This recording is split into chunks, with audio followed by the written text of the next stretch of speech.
Hey guys, so I'm getting ready to press a hoodie, and I'm doing a youth, this is an extra large, a youth extra large, and it's a lot of fabric to fit into a press. So what I'm going to do is I'm going to figure out where exactly I want this on my press, and then I'm just going to kind of stuff this in the back.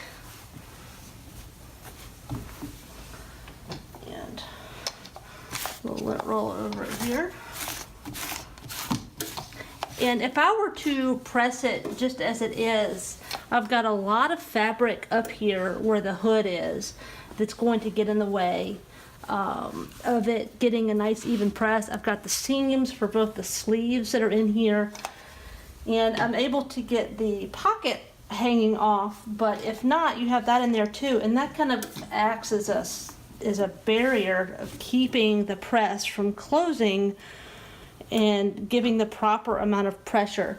So I'm going to grab one of my heat press pillows that I made, and we're just going to stick it up under here so that it kind of lifts this up, so that when we close the press, we're going to get a nice even pressure. And we're doing 2 layers. This is a 2-layer design. And so I'm going to do my first layer.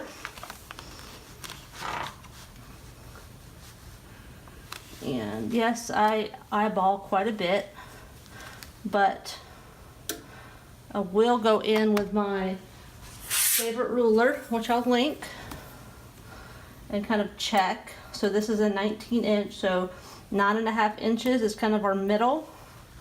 So I was almost perfectly spot on there.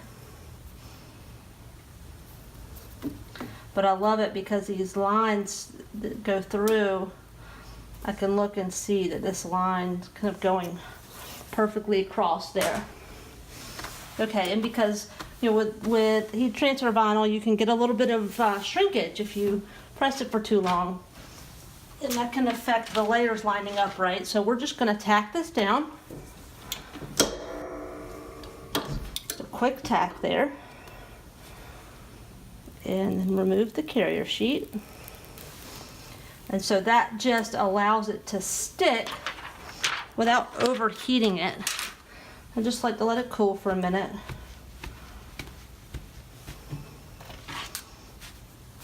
Letting it cool between layers helps too. And then we're going to line this one up.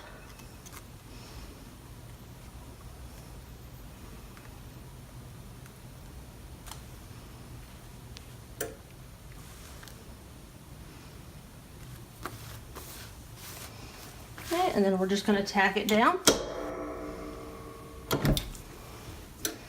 And we're going to pull this off.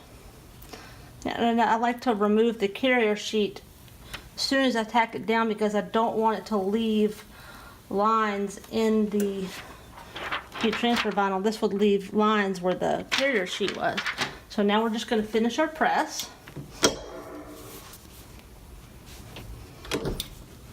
And that's it. That's all there is to it.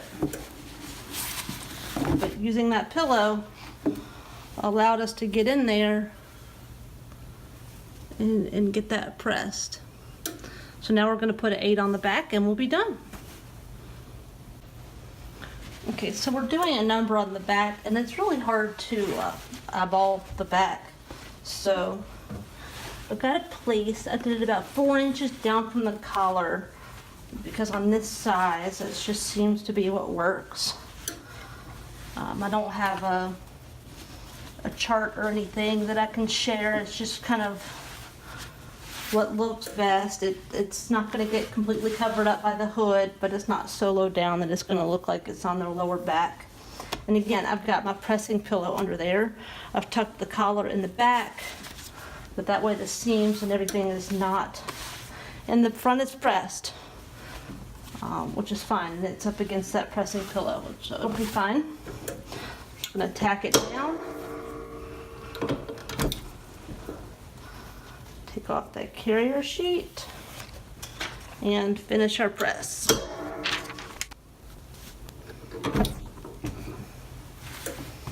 And that's it. we have our logo on the front and our number on the back. All right, guys, if you have any questions, let me know.